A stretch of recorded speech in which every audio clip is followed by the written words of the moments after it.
Abonnez-vous et cliquez aussi sur la petite cloche de notification pour ne rien rater de nos prochaines vidéos. N'oubliez pas de partager aussi la vidéo et de la liker.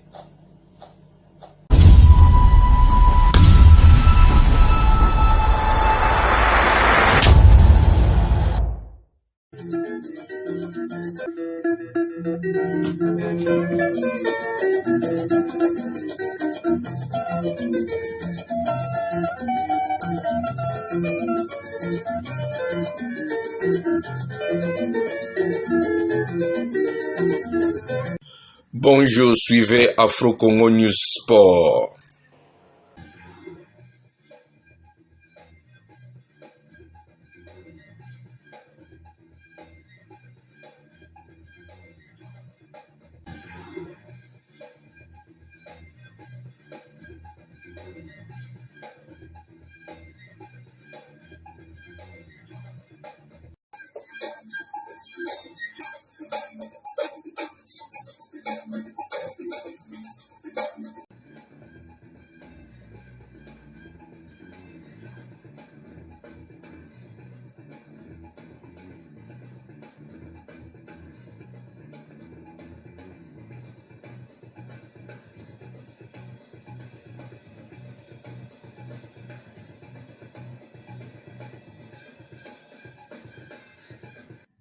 Bonsoir mesdames, bonsoir messieurs, merci de rester fidèles au programme de Digital Congo. Il est 19h juste à Kinshasa, une heure de plus dans la partie est de la République démocratique du Congo. Nous sommes le samedi 14 février 2026, une journée très spéciale en football tout comme en amour. Mais nous, ce qui nous intéresse, c'est le football, le sport qui d'ailleurs va s'ouvrir avec le volleyball à la veille du coup d'envoi du championnat de volleyball de Kinshasa. Le VC Service National a effectué ses ultimes réglages ce samedi 14 février 2026 au stadium de la police nationale congolaise de Lingwala pour sa deuxième saison parmi l'élite quinoise. Le club ne cache plus ses ambitions. Concentration maximale, rigueur tactique et cohésion d'équipe ont marqué cette séance d'entraînement intense supervisée de près par le président Antoine Ngoi Wangomela, attentif aux moindres détails. Entre mise en place stratégique et automatisme collectif, le staff technique a intensifié sur la discipline et l'efficacité, deux éléments clés pour bien lancer la saison. Les joueurs visiblement déterminés ont affiché un état d'esprit conquérant. La préparation s'est conclue par une causerie morale, moment fort de mobilisation et de responsabilisation. Objectif, souder davantage le groupe, rappeler les ambitions du club et insuffler une motivation supplémentaire avant l'entrée en compétition. Le VC Service National entrera par ailleurs en lice face à Dream Team ce dimanche à 14h au gymnase du stade Tata Raphaël. Le décor est donc planté, place désormais au jeu et le championnat peut commencer. Football à présent, les léopards U20 féminins n'ont pas pu réussir à renverser la vapeur ce samedi au stade Kibasa Maliba, opposé aux éléphantaux de la Côte d'Ivoire en manche retour des éliminatoires de la Coupe du Monde Pologne 2026.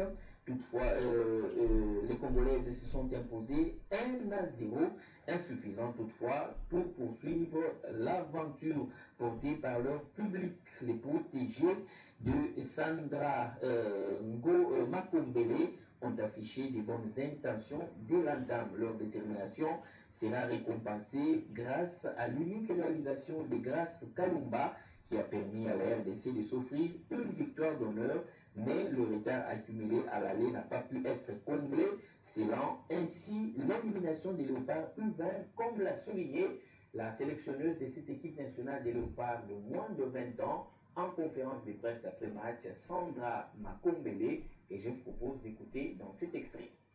Bon, je ne peux pas dire que ça n'a pas été respecté à 100%, c'est faux. Elles ont quand même respecté d'autres consignes et d'autres non.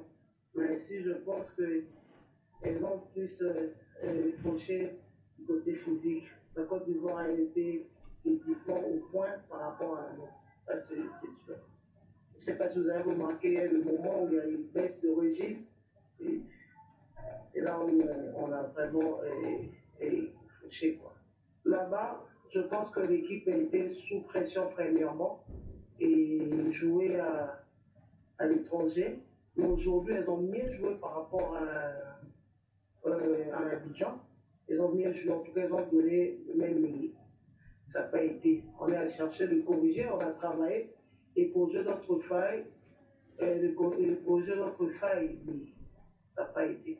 Oui, c'est vrai. Il y a beaucoup de regrets parce que l'objectif c'était gagner et se qualifier.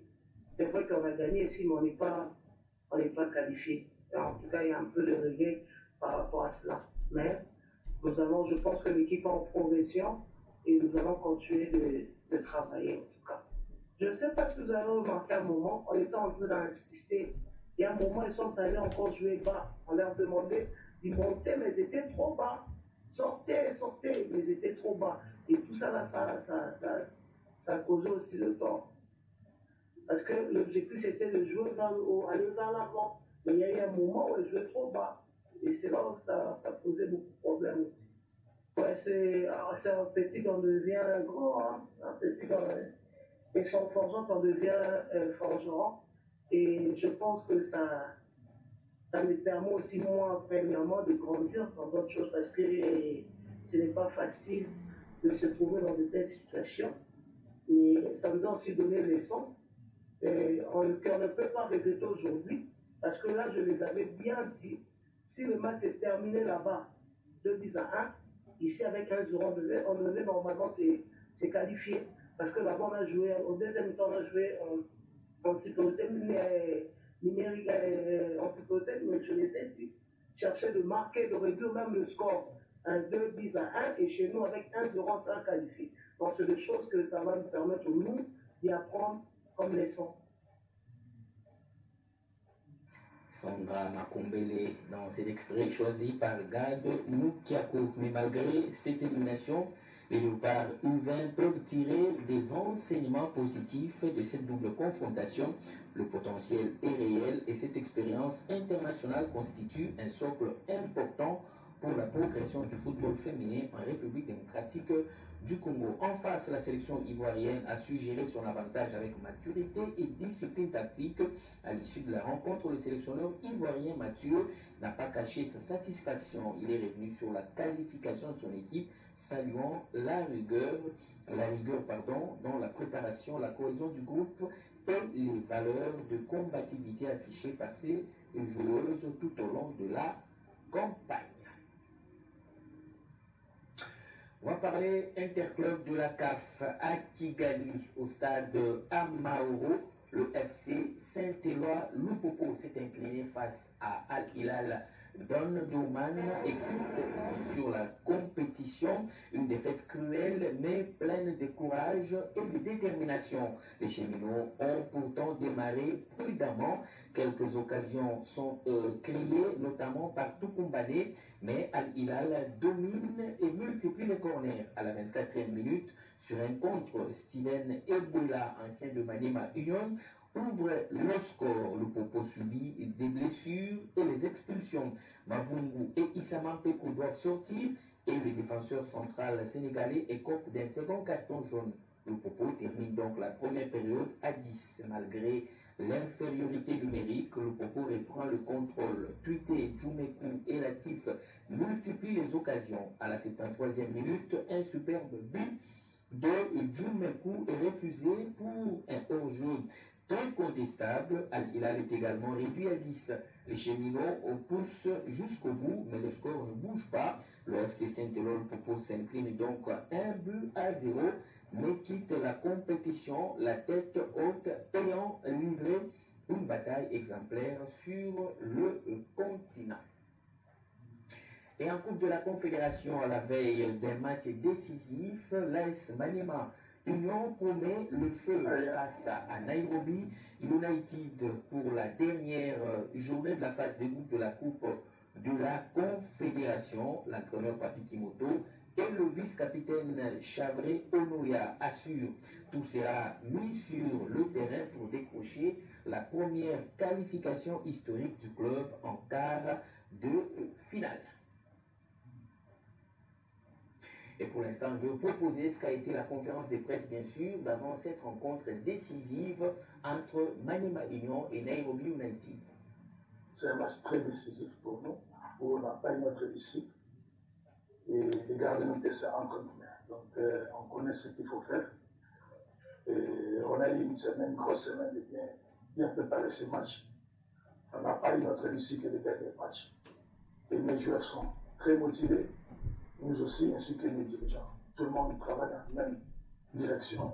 On veut offrir à notre province Maniema, loin de Lumbashi, cette qualification historique. On va tout faire, on va tout donner, on va mouiller le maillot pour qu'à la fin, que tout le monde soit content de nous. C'est simple, hein? Il faut gagner le match pour être qualifié. Si on gagne le match, quel que soit le score au Maroc, nous on sera qualifié. Et voilà, c'est ce qu'on a prévu de faire demain. Et on va le faire, on va essayer. De toute façon, on ne va pas dire comment on a tous le faire et gagner déjà, non. Je sais que l'adversaire n'a plus rien à gagner, mais ça reste toujours une très bonne équipe, très physique, et il faut prendre toutes les précautions possibles. Et je sais que Dieu donne seulement celui qui travaille. Nous, on va travailler. Comme je l'ai dit tout à l'heure, on va mouiller normal pour offrir à notre équipe une qualification historique en quart de finale. Voilà. Je n'ai rien prévu, j'étais seulement réaliste. Vous savez, dans ce monde de football, il ne faut pas gagner à voiture. Non, il faut jouer d'abord. On a l'expérience. On est peut-être tout proche. Mais voilà, mais il faut faire le job. On va le faire, on va essayer, on va tout donner. Voilà, de toute façon, on a un projet pour gagner ce match-là. Ça reste quand même un match, on attend demain. On voulait prendre un point là pour se qualifier, on n'a pas réussi à le faire. On avait vraiment fait un très bon match, surtout en deuxième période. On a eu toutes les occasions possibles, on a même marqué un but, la but n'a pas voulu valider le but. Ceci dit qu'on a perdu, donc il y a un autre match demain, une autre opportunité demain. Donc la frustration, je ne pense pas que c'est déjà le passé. On est seulement motivé pour aller chercher cette victoire-là. On a eu des cas de travailler ça avec le coach technique, et ça c'est une souvent quand on joue les matchs. Les matchs qu'on va jouer demain, contre les matchs pareils, donc il faut qu'on soit réaliste. Donc on saura comment réaliser, puis on ne va pas donc, rater donc, des occasions. Les occasions comme on a fait avec le coach technique, là on va marquer, je pense que c'est charmé. On peut mettre avant le match aujourd'hui, je vais jouer. Il faut être très motivé. Ça va être ma première fois de jouer la quart de finale. Moi, je vous promets qu'on va écrire l'histoire demain. Et puis, nous tous, comme nous là, on est tellement motivés. Le message est clair, le public au Katangé est attendu donc ce dimanche 15 février à partir de 16h au stade Tout-Puissant Mazembe pour pousser l'équipe de Maniema Union vers l'exploit. On va rester à la CAF pour ce coup de tonnerre. Bien sûr, ce vendredi à Dar es Salaam, en Tanzanie, Patrice Motsepe, président de la Confédération africaine de football, a annoncé une possible nouvelle expansion de la Coupe d'Afrique des Nations. Après être passé de 16 à 24 équipes en 2019, la CAN pourrait accueillir 28 nations à partir des prochaines éditions. Une décision qui permettrait à encore plus de pays de vivre l'aventure pour la première fois, notamment le Madagascar, la Mauritanie, le Burundi, la Gambie ou encore les Comores en ont déjà goûté la magie. Le dirigeant sud-africain a confirmé que dès 2027, avec le trio Kenya, Ouganda, Tanzanie comme hôte, et pour l'édition 2028, la CAN deviendra quadriennale et l'objectif est clair, étendre la compétition à 28 équipes. On pourrait imaginer donc 7 groupes de 4 équipes avec qualification des 2 premiers et des 2 meilleurs troisièmes pour les 8e de finale. Un format inédit pour un tournoi africain, mais qui rappelle l'expansion de la Coupe du Monde 2026 à 48 équipes. En parallèle, Patrice Motsepe, prévoit dès 2029 une Ligue des Nations africaines, sorte de mini-CAN annuelle avec qualification régionale et phase finale continentale. L'idée, donner plus de matchs et de visibilité aux équipes africaines de 16 à 24. Demain, 28 équipes. La CAN continue donc son élargissement historique, donnant à toujours plus de nations la chance d'écrire leur histoire continentale.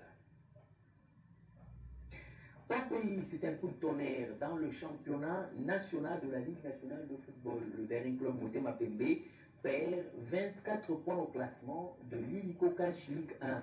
Une décision lourde de conséquences prise par la Ligue nationale de football sur instruction de la Fédération congolaise de football association en exécution des sanctions de la Fédération internationale de football association. Les détails dans ce reportage. C'est une décision qui fait l'effet d'un séisme dans le football congolais. Le dernier club Motema Pembe écope d'un retrait immédiat de 24 points en cause des dettes impayées dans plusieurs litiges opposant le club à d'anciens entraîneurs et collaborateurs, notamment Emmanuel Botoni, Andrea Agostinelli, Matteo Basile, Otis Ngoma. Selon la décision officielle, malgré les délais accordés, les montants dus n'ont pas été réglés. Conséquence, application automatique des sanctions disciplinaires prévues par la Fédération internationale de football association. Outre les retraits de points, le club est également frappé d'une interdiction d'enregistrer de nouveaux joueurs tant au niveau national qu'international jusqu'au paiement intégral des sommes dues au classement du groupe B. La mise à jour est imminente. Cette décision pourrait redistribuer totalement les cartes dans la course au play-off, mais aussi dans la lutte pour le maintien. Pour les Immaculés, l'heure est désormais à la mobilisation administrative et financière, car, plus que sur le terrain, c'est dans le bureau que se joue désormais l'avenir immédiat du club quinois. Et pour l'instant, au classement partiel dans ce groupe B basé à Kinshasa, le dernier club Motema Pembe reste avec 2 points, puisqu'au départ, l'équipe avait engrangé 26. Après avoir subi cette sanction, l'équipe est restée à 2 points et pourrait donc être reléguée si et seulement si elle ne fournit pas beaucoup d'efforts pour bien se placer en ce qui concerne le maintien. Et voilà qui clôture cette émission de Digital Sport. Amis sportifs, merci de l'avoir suivi et bon suivi les programmes sur la télévision numérique.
Abonnez-vous et cliquez aussi sur la petite cloche de notification pour ne rien rater de nos prochaines vidéos.